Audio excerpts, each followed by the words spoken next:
Hello students, आप सभी का हमारे इस यूट्यूब चैनल में स्वागत है। स्टूडेंट्स, हम एलपीपी या लीनियर प्रोग्रामिंग एप्लीकेशन ये पेपर सॉल्व करे तो ये लेक्चर नंबर 3 है। इससे जो प्रीवियस जो हमने लेक्चर था उसमें हमने पढ़ा था कि किस तरह से एक एलपीपी की प्रॉब्लम के कौन कौन से सॉल्यूशन होते हैं, बेसिक सॉल्यूशन क्या होता है, बेसिक फिजिबल सॉल्यूशन क्या होता है और सॉल्यूशन क्या होता है, फिजिबल सॉल्यूशन क्या होता है। ये सब कुछ हमने डेफिनेशंस विद अच्छे से एग्जाम्पल के थ्रू उनको समझा था। ठीक है। अब क्वेश्चन में ये कई बार पूछा भी जाता है, ये क्वेश्चन बहुत बार पूछा भी जाता है एग्जाम में, इस तरह का क्वेश्चन या यही क्वेश्चन कई बार। Find all basic variable solution for the equation 2x1 plus 6x2 plus 2x3 plus x4 equal to 3, 6x1 plus 4x2 plus 4x3 plus 6x4 equal to 2। ठीक है।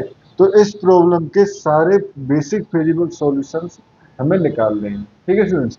तो बेसिक वेरिएबल सॉल्यूशन निकालने के हर problem के इससे अगर हमारे पास कम टाइम में निकालना है तो वो भी मैं बताऊंगा किस तरह से निकालना है। अगर आराम से निकालना है, इजी निकालना है, प्रॉपर वे से निकालना है, तब भी हम इस प्रॉब्लम को किस तरह से निकाल सकते हैं ये हम बताएंगे। ठीक है।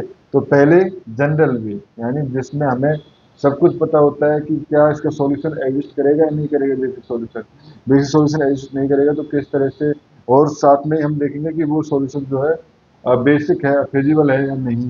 ठीक है। यहाँ पे सिर्फ बेसिक फिजिबल पूछा है, बट हम सारे सॉल्यूशंस निकालेंगे, उसके बाद ही वेरीफाई करेंगे कि वो बेसिक फिजिबल सॉल्यूशन है या नहीं, फिजिबल सॉल्यूशन है या नहीं। ठीक है। तो सबसे पहले, और ये भी हमने पढ़ा था कि जब भी बेसिक फिजिबल सॉल्यूशन पूछा गया है तो हमें ऑप्टिमल फंक्शन की ऑब्जेक्टिव फंक्शन जो जिसमें मैक्सिमम या मिनिमम पूछा जाता है उसकी नीड हमें नहीं होती है। ठीक है। तो यहाँ पे हमें इस फंक्शन को मैं मैट्रिक्स फॉर्म में लिख लेता हूँ, ए इक्वल टू, ठीक है, ये हो जाएगा हमारे पास 2 6 2 4 और 1। ठीक है। 6 4 4 6। ठीक है। तो अब जब सॉल्यूशन निकालेंगे तो उससे पहले एक क्वेश्चन ये भी बनता है कि एक, कई बार ऑब्जेक्टिव फंक्शन और ऑब्जेक्टिव टाइप के क्वेश्चन एग्जाम में पूछा जाता है कि एक एलपी प्रॉब्लम के मैक्सिमम कितने सॉल्यूशन हो सकते हैं। ठीक है। एलपी प्रॉब्लम के मैक्सिमम सॉल्यूशन पूछे गए तो सॉल्यूशन तो इन्फाइनाइटली हो सकते हैं, वन हो सकता है। ठीक है। या तो वन होगा या इन्फाइनाइटली होगा। बट अगर पूछा गया है कि एक एलपी प्रॉब्लम के कितने बेसिक सॉल्यूशन हो सकते हैं, maximum number of basic solution, तो maximum number of basic solution basically इसके कितने कॉम्बिनेशन बन जाए, यानी कि इस कंडीशन हमें क्या चाहिए, 4 वेरिएबल है 2 इक्वेशन है, यानी कि 4 माइनस 2 variable to equal to 0 put करना है, यानी कि 4 माइनस 2 इक्वल टू 2 वेरिएबल जो है वो 0 होंगे। या हम कहें कि यहाँ पे हमें 2 वेरिएबल्स को चूज करना है, तो यहाँ पे हम कह सकते हैं अगर सपोज n वेरिएबल, इसमें से चूज करना है हमें कितने वेरिएबल्स को 0 पुट करना है, तो ये हो गया हमारे पास n minus n, n minus m variables को 0 पुट करना है। और ऑब्वियसली हमें ये पता है कि बेसिकली एन सी, ये एन सी एम के इक्वल भी होता है, कॉम्बिनेशन जो होते हैं ये एन सी एम, इस प्रॉपर्टी, ये प्रॉपर्टी जो है इसके इक्वल होता है। ठीक है। तो ये हो गया हमारे पास। अब बेसिकली हमें n c m total basic feasible solution इसके हो सकते हैं। अब इसमें अगर देखें तो 4C2 equal to 4 into 3 upon 2 into 1। Basically ये 4 फैक्टोरियल ये होता है हमारे पास ना, n factorial dot n minus r factorial. ठीक है। और एन सी आर है तो यहाँ पे हमारे पास एन सी एम एम लिया है तो एन माइनस एन फैक्टोरियल। तो यहाँ पे 4 इंटू 3 बट 2 फैक्टोरियल भी आता है ना यहाँ पे, तो 2 फैक्टोरियल से ये वाला पार्ट में निकाल दिया था। टोटल जो है वो 6 कॉम्बिनेशन इसके बन सकते हैं, यानी कि 6 कॉम्बिनेशन बनेंगे जो बेसिक सॉल्यूशन होंगे। ठीक है। तो अब वो 6 बेसिक सॉल्यूशन या बेसिक कॉम्बिनेशन जो है वो किस तरह से हम बना सकते हैं। ठीक है स्टूडेंट्स। तो अपनी सहूलियत के लिए हम इसको दे लेते हैं alpha 1 vector, alpha 2, alpha 3, alpha 4। ठीक है। ठीक है। Now if we consider, if we consider पहले, ठीक है, x1 x2 इक्वल टू 0। यानी x1 और x2 को 0 पुट कर लिया। या बात करें हम α1 और α2 को हम इग्नोर करेंगे, ठीक है, क्योंकि इनको 0 पुट किया तो इन दोनों को इग्नोर करेंगे तो हमारे पास सॉल्यूशन जो देगा वो क्या देगा, ये वाली टर्म जो, तो यानी कि यहाँ पे भी अगर देखें तो ये वाली टर्म 0 हो गई तो ये सॉल्यूशन देगा। तो रिमेनिंग मैट्रिक्स क्या हो जाएगी, रिमेनिंग मैट्रिक्स ये बन जाएगा हमारे पास 2 1 4 6, ठीक है। तो अब बेसिकली ये जो मैट्रिक्स बनता है, ये बचता है, ये हमारे पास बेसिक मैट्रिक्स कहलाता है, बेसिक मैट्रिक्स। अब ये सॉल्यूशन एग्जिस्ट करेगा या नहीं करेगा, इसके लिए हमें इसका डिटरमिनेंट निकालना होगा। अगर डिटरमिनेंट जो है वो इक्वल टू 0 होगा तो उस कंडीशन में सॉल्यूशन एग्जिस्ट नहीं करेगा, ठीक है। तो यहाँ पे अगर डिटरमिनेंट देखें तो हो जाएगा हमारे पास 12 माइनस 4 नॉट इक्वल टू 0, ठीक है। ये नॉट इक्वल टू 0 है तो इस कंडीशन में ये हमारे पास हम कह सकते हैं कि इसका सॉल्यूशन एग्जिस्ट करेगा। अब बी का बेसिकली अब ये क्या बन गया था हमारे पास, B x equal to B, क्योंकि बाकी पार्ट में 0 हो गया था तो ये हमारे पास प्रॉब्लम किस में कन्वर्ट हो गई थी, b x equal to b. तो यहाँ से x equal to b inverse b, ठीक है, x equal to b inverse b. तो यहाँ से इसकी हेल्प से अब x equal to b inverse, b इसका इनवर्स, तो ये हो जाएगा हमारे पास। अगर इनवर्स देखें तो इनवर्स में क्या करते हैं, यहाँ पे इन दोनों को साइन चेंज प्लेस चेंज 6 और ये हो जाएगा हमारे पास 2, इन दोनों के साइन चेंज -4 -1, जो हमारे पास 2 क्रॉस 2 मैट्रिक्स में इनवर्स निकालने का सीधा सा तरीका है, ठीक है। और यहाँ हो जाएगा हमारे पास b यानी कि 3 एंड 2, और ये x बेसिकली क्या हो जाएगा, अब x1 और x2 0 हो गए तो x3 and x4, x3 and x4। तो ये हो गए हमारे पास यहाँ से 6 इंटू 3 देखे तो 18 माइनस 6 इंटू 3 18 माइनस 2, और ये हो जाएगा -12 प्लस 4, ठीक है। तो ये हो गया आपके पास ये हो जाएगा 12 में -2, ये हो जाएगा हमारे पास 16 एंड ये हो जाएगा हमारे पास -8, ठीक है, 16 एंड -8। एक बार देख लेते हैं क्या ये इस कंडीशन को सेटिस्फाई करता है, 16 एंड -8 वाली कंडीशन को ये प्रॉब्लम में अगर मैं पुट करूँ तो ये 16 एंड -8, तो ये सॉल्यूशन को कंडीशन को सेटिस्फाई नहीं करेगा। असल उसके पीछे रीजन जो है वो बी इनवर्स जो होगा, बेसिकली बी इनवर्स जो हमने यहाँ निकाला था basically x to b inverse b, but b inverse होता क्या है, बी इनवर्स होता है 1 upon mod b dot adjoint of b dot b, ठीक है। यानी बी इनवर्स ये होता है, हमने एडजॉइंट तो निकाल लिया था बट 1 अपॉन मोड बी से डिवाइड नहीं किया था, यानी इसका डिटरमिनेंट कितना आया था 8, ठीक है। तो 8 1 अपॉन 8 से इसको डिवाइड भी करना है, 1 अपॉन 8, तो 1 अपॉन 8 से डिवाइड किया तो ये हो जाएगा 2 एंड -1।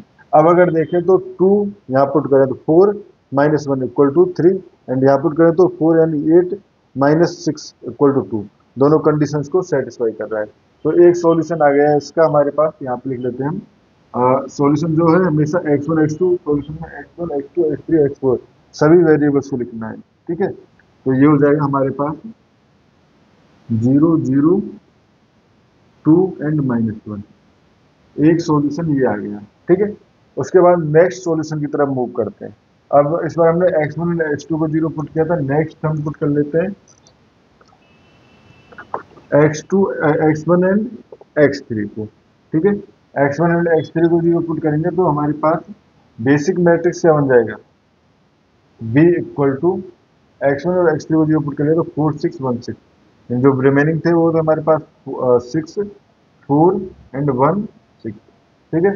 डिटरमिनेंट देखें तो इसका हो जाएगा हमारे पास 36 माइनस 4 32, ठीक है, ये हो जाएगा 32, ठीक है। अब बी इनवर्स हो जाएगा 1 upon 32 and 6 place change sign change, ठीक है, ये हो जाएगा। एंड x इक्वल टू यानी कि अब x इक्वल टू क्या रहा है हमारे पास, x2 and x4 equal to ये हो जाएगा हमारे पास 1/32, 1/32 6 -1 -4 एंड 6, और इधर हो जाएगा हमारे पास 3 एंड 2। ठीक है स्टूडेंट्स, ये हो गया। तो यहाँ से जब आप सॉल्व करोगे तो ये हो जाएगा हमारे पास 1/32 बाहर, 1/32 बाहर, तो ये हो जाएगा 18 -2, 18 -2, एंड इधर देखें तो ये हो जाएगा -12, ठीक है, एंड +12, तो ये हो जाएगा 1/32, 16 एंड 0। तो बेसिकली ये हो गया हमारे पास 1/2 एंड 0। ठीक है, 1/2 एंड 0। तो यहाँ से अगर देखें 1/2, x2 इक्वल टू 1/2 आया, तो 1/2 1/2, बाकी सब वेरिएबल 0। तो यहाँ पे हमारे पास सोल्यूशन, दूसरी सोल्यूशन क्या आ गया, 0, x1 0 था, x2 जो था वो 1/2 0 0, ये आ गया। ठीक है स्टूडेंट्स, उसके बाद हमें क्या करना है, नेक्स्ट टर्म में सिंपली इसी तरह से आगे बढ़ते हुए जाना है। ठीक है, यानी इस बार हमें क्या करना है, x1 and x4 equal to 0 put करिए। ठीक है, x1 and x4 equal to 0 put करिए। तो x1 एंड x4 अगर इक्वल टू 0, हम सॉल्व कर लेते हैं इसको पूरा। ठीक है, x1 and x4 equal to 0 put करेंगे तो ये हो जाएगा हमारे पास 6 2 4 4।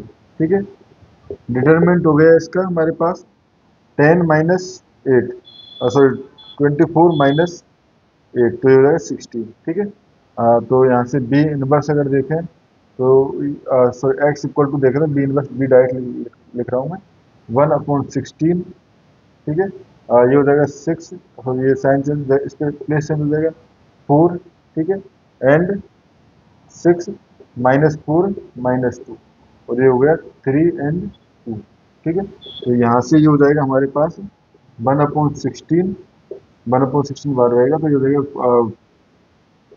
12 -4, एंड ये हो जाएगा -12 +12, -12 एंड +12। ठीक है, तो ये हो गया आपका 2, बेसिकली सॉरी 8 आ जाएगा, तो ये 1/2 एंड 0, 1/2 एंड 0। ठीक है, तो यहाँ से हमारे पास आ गया, जो x1 and x2 x4 equal to 0 थे, तो यहाँ पे x3 यानी ये तो x2 हो गया, यहाँ x2 एंड x3 और x3। ठीक है, तो यहाँ से फिर से हमारे पास सोल्यूशन हो जाएगा 0 1/2 0 0। ठीक है, ये हमारे पास आ गया।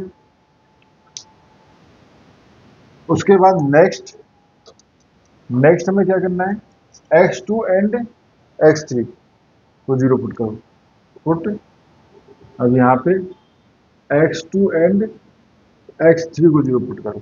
ठीक है, तो उस कंडीशन में हमें सॉल्यूशन जो निकलेगा वो निकलेगा x1 एंड x4 से, तो ये जाएगा 2 6 1 6। तो यहाँ से इसका इनवर्स अगर देखें तो 12 -6 6 इनवर्स, बेसिकली डिटरमिनेंट आ गया इसका 6, यानी सॉल्यूशन एग्जिस्ट करेगा। ठीक है, तो x इक्वल टू ये क्या हो जाएगा, x1 and x4 equal to ये हो जाएगा बी इनवर्स, तो 1/6, यहाँ पे 6 आ जाएगा, यहाँ 2 हो जाएगा, यहाँ -6 हो जाएगा, यहाँ -1 आ जाएगा। ठीक है, और ये हो जाएगा 3 2। ठीक है, तो यहाँ से ये हमारे पास 1/6 बार रहेगा, मल्टीप्लाई किया तो 18 -2, तो 18 देखो 18 -2 यानी कि 16। ठीक है, ये हो गया, एंड यहाँ से अगर देखो तो -18 +4 -18 +4, तो ये हो गया हमारे पास -14। ठीक है, तो ये हो जाएगा आपके पास 16, तो ये हो जाएगा हमारे पास 8/3 एंड -7/3, 8/3 एंड -7/3। ठीक है, तो यहाँ पे हमने x1 equal to 8/3, x2 equal to 0 था, 0 एंड 7/3 माइनस। ठीक है, आप चाहो तो वेरीफाई, हमेशा जब भी क्वेश्चन सॉल्व करो वेरीफाई कराते रहना, जिससे कि पता चले कहीं मिस्टेक ना हो। ठीक है। अगर इसमें देखें तो वेरीफाई करा के देखें तो ये 16/3 ये हो जाएगा 16/3 माइनस 7/3। तो 16/3 माइनस 7/3 तो बेसिकली 3 एलसीएम होकर 9/3 हो जाएगा, जो भी करेक्ट है। ठीक है। इसमें भी अगर देखें तो 8 × 6 हो जाएगा हमारे पास, बेसिकली 8 × 6 48/3, 48/3 माइनस, और ये हो जाएगा 42/3, तो ये हो जाएगा 6/3 जो कि 2, यानी कि ये भी हमारे पास जो हमने कैलकुलेशन की है वो करेक्ट है। ठीक है। 4 सॉल्यूशन यहाँ पे आ चुके हैं। उसके बाद क्या करना है हमें, फिर से हमें पुट करना है x2 and x4 equal to 0। तो अब इस बार जो सॉल्यूशन देंगे वो क्या देगा हमारे पास, यानी एक तो x1 रहेगा 2 एंड 6 और दूसरा रहेगा x3 2 एंड 4। ठीक है। तो इस कंडीशन में अगर हम देखें तो ये हो जाएगा 8 - 12 -4 जो है इसका हमारे पास, -4 जो है इसका डिटरमिनेंट आ गया। ठीक है। अब x इक्वल टू ये हो जाएगा x1 and x3 equal to ये हो जाएगा हमारे पास 1/4 माइनस का। ठीक है। एंड ये हो जाएगा 4 2, यहाँ के साइन चेंज -6 2 -2 एंड ये 3 एंड 2। ठीक है। ये हो गया। तो यहाँ से ये हो जाएगा हमारे पास 1/4 माइनस का माइनस में ऊपर निकले। ठीक है, कोई दिक्कत नहीं है। ये हो जाएगा 12 - 4 8, 12 minus, this is 12 minus minus minus, ठीक है, -4 हो जाएगा। ठीक है। -18 एंड +4 ये हो जाएगा -14। तो यहाँ पे हो गए वेल, अगर मैं इसके अंदर मल्टीप्लाई करूँ तो -2 एंड 7/2, -2 एंड 7/2। ठीक है। तो एक नया सॉल्यूशन जो है वो, एक और सॉल्यूशन आ गया यहाँ से हमारे पास, ये आ गया x1 equal to 0, x1 equal to -2 0 and 7/2 and 0। ठीक है। सिमिलरली एक और सॉल्यूशन जो है वो आएगा हमारे पास जब x3 एंड x4 को 0 पुट करेंगे। अब यहाँ पे जब x3 एंड x4 को 0 पुट करेंगे तो x3 एंड x4 0 हो गया, तो यहाँ से आ जाएगा 2 6 6 4। अगर इससे अगर हम देखें इसका डिटरमिनेंट, तो ये हो जाएगा 8 - 36 बेसिकली -28। ठीक है। तो -28 हो गया, तो यहाँ से अब x equal to basically x1 and x2 की वैल्यू जा रही है। ठीक है। तो ये हो जाएगा हमारे पास -1/28, बेसिकली डिटरमिनेंट का नीचे -1/28 होना चाहिए, बट वो ऊपर भी ले जा सकता है। ठीक है। ये हो जाएगा सॉरी, यहाँ पर आ जाएगा 4, यहाँ आ जाएगा 2, यहाँ -6 -6 एंड यहाँ 3 एंड 2 से मल्टीप्लाई। ठीक है। तो -1/28, और ये हो जाएगा आपका 4 इंटू, ये हो जाएगा 12, 4 इंटू 3 12, -6 इंटू 12 ये 0। ठीक है। एंड यहाँ से -18, ठीक है, एंड यहाँ से +4, तो ये हो जाएगा -14, -14। तो बेसिकली ये आ गया 0 एंड 1/2। तो बेसिकली तीसरा सॉल्यूशन जो आया, नेक्स्ट सॉल्यूशन जो है वो x1 0, ये 1/2 0 0, यानी कि ये सॉल्यूशन जो है वो 3 बार आया है। ठीक है। और वो रिपीटेडली इसीलिए आया है क्योंकि इसके एक से ज़्यादा अगर हम देखें तो एक सॉल्यूशन में अगर दो जीरो आ गया तो दूसरा भी एक सॉल्यूशन इसी तरह का आएगा। यानी एक बार एक सॉल्यूशन ऐसा आ गया जिसमें n-m वेरिएबल से ज़्यादा जीरो है, तो उस कंडीशन में दूसरा सॉल्यूशन जरूर आएगा ऐसा। ठीक है। ये हो गया हमारे पास। अब हमें डिफाइन करना है इसमें से कौन से बेसिक सॉल्यूशन है, कौन से बेसिक फिजिबल सॉल्यूशन है। ठीक है। तो अगर देखें तो यहाँ पे नॉन नेगेटिव कांस्टेंट है। ठीक है। तो ये हो जाएगा non basic feasible solution, non basic feasible solution. ठीक है। यानी कि ये नॉन बेसिक है। ठीक है। यानी basic, non basic feasible solution ये भी बोल सकते हैं, या यानी कि ये नॉन बीएफएस नहीं है। ठीक है। क्यों नहीं है ये बीएफएस, क्यों नहीं है, क्योंकि यहाँ पे -1 है। ठीक है। ये सॉल्यूशन हमारे पास बीएफएस है, बेसिक फिजिबल सॉल्यूशन है, क्योंकि इसमें n-m अगर देखें तो 2 से ज़्यादा जीरो ही, 2 से ज़्यादा ही, 2 से कम नहीं है जीरो है, 3 जीरो है, तो ये बीएफएस है। सिमिलरली ये भी बीएफएस है। ठीक है। ये not a BFS. Not a BFS, ठीक है, ये BFS नहीं है। सिमिलरली ये भी नॉट अ BFS, ठीक है, एंड ये हमारे पास ऑब्वियसली BFS है, ठीक है स्टूडेंट्स। तो यहाँ पे हमारे पास आ गया कि ये BFS है, ये BFS है, ये BFS है, एंड ये BFS है। यानी एक ही सॉल्यूशन आया है इसके इस कंडीशन को सेटिस्फाई करने वाला, जो कि बेसिक फिजिकल सॉल्यूशन है, ठीक है। अब ये तो हो गया हमारे पास जो प्रॉब्लम में पूछा गया था वो पार्ट, ठीक है।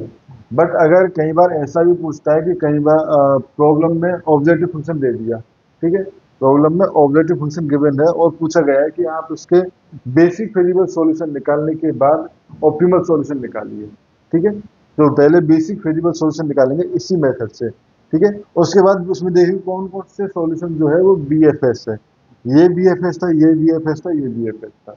तो उस कंडीशन में इस पे ऑब्जेक्टिव फंक्शन की वैल्यू निकालेंगे, यानी जितनी इसमें तो सेम है हमारे पास, कोइंसिडेंटली ऐसा लगे सेम है। बड़े जरूरी नहीं है कि सारे BFS सेम हो, ठीक है, कुछ BFS सेम हो सकते हैं, मोस्ट ऑफ टाइम डिफरेंट ही होते हैं, ठीक है। तो BFS जो अलग अलग BFS है उन पे ऑब्जेक्टिव फंक्शन की वैल्यू निकालनी है। अब उस पर देखना है कि उस पर कहाँ पर मैक्सिमम है, अगर मैक्सिमम पूछा गया है तो उस पर वो ऑप्टिमल सॉल्यूशन हो जाएगा। अगर मिनिमम पूछा गया है तो जहां पे मिनिमम है वहां पे ऑप्टिमल सॉल्यूशन हो जाएगा, ठीक है स्टूडेंट्स। तो इस वीडियो में हमें यही देखना था कि किस तरह से BFS निकालते हैं। एक तरीका ये है जब हम प्रॉपर वे में जा रहे हैं, ठीक है। दूसरा तरीका, दूसरा भी तरीका इसी में सीख लेते हैं, उसके लिए क्यों डिफरेंट अलग से वीडियो बनाना, और शॉर्ट तरीका भी है, ठीक है। तो दूसरा तरीका जब आपको शॉर्टकट में करना है तो आप एक काम करिए, यहाँ पे लीजिए x1, x2, x3, x4, ठीक है। और यहाँ पे अपने माइंड में यहाँ पे भी लीजिए x1, x2, x3, x4, और यहाँ पे सॉरी ये ना लेके यहाँ लीजिए सॉल्यूशन 1,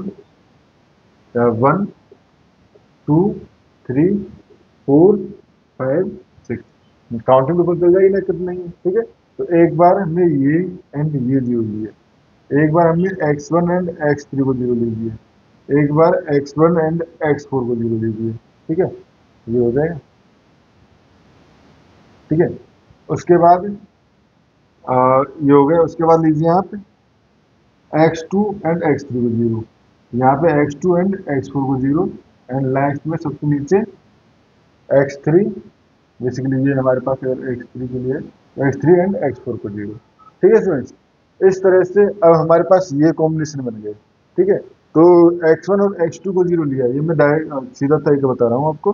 x1 और x2 को जीरो लिया तो हमारे पास क्या आ जाएगा, 2x3 plus x4 equal to 3, and 4x3 plus 6x4 equal to 2, ठीक है, ये हो गया। अब अगर इस इक्वेशन में 2 का मल्टीप्लाई कर दो तो ये हो जाएगा 4x3 plus 2x4 equal to 6, ठीक है, माइनस कर दो, हमें बेसिकली रिडक्ट करना है इसको। तो ये हो गया हमारे पास, यहाँ पे आ गया 4x4, इधर लिख दो 4x4, ठीक है, equal to -4, 4x4 equal to -4, यानी कि x4 equal to -1, x4 equal to -1। अब x4 इक्वल टू -1 अगर मैं इसमें पुट कर, किसी में पुट कर दो, आपके ऊपर डिपेंड करता है, मैंने इसमें पुट कर दिया तो ये हो जाएगा हमारे पास 2x3 -1 इक्वल टू 3, या x3 equal to 2, x3 equal to 2। तो बेसिकली 0 0 हमने x1 लिया था और यहाँ पे आ गया x3 इक्वल टू आ गया था 2, एंड ये आ गया था -1। एक सॉल्यूशन ये आ चुका है, ठीक है। सिमिलरली जब आप इसको जीरो लोगे x2 and x3, x1 and x3 को, तो प्रॉब्लम क्या बन जाएगी, 6x2 plus x4 equal to 3, ठीक है। अब हमने क्या लिया, x1 एंड x3 को जीरो, एंड 6x1 प्लस ये हो जाएगा 6x4 इक्वल टू 2, ठीक है। यहाँ पे डायरेक्ट बन रहा है, माइनस माइनस कर दो, ये जीरो, ये हो जाएगा आपका -5 और ये हो जाएगा x4, -5x4, ठीक है स्टूडेंट्स। और ये हो गया आपका, सॉरी यहाँ पे हमने मिस्टेक कर दी, जब हमने x1 को 0 लिया है तो 6x2 और ये आ जाएगा 4x2। सॉरी, ये हो जाएगा हमारे पास 4x2 प्लस, क्योंकि हमने x1 को 0 लिया है एंड x3 x3 को, ठीक है। तो ये हो जाएगा 6x4 इक्वल टू 2, ठीक है।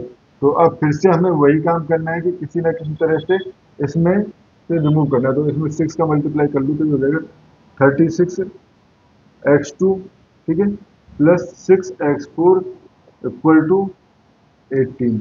अब यहाँ से ये कट जाएगा तो ये हो जाएगा हमारे पास -32 -32 x2 equal to -32 equal to ये हो जाएगा हमारे पास -16।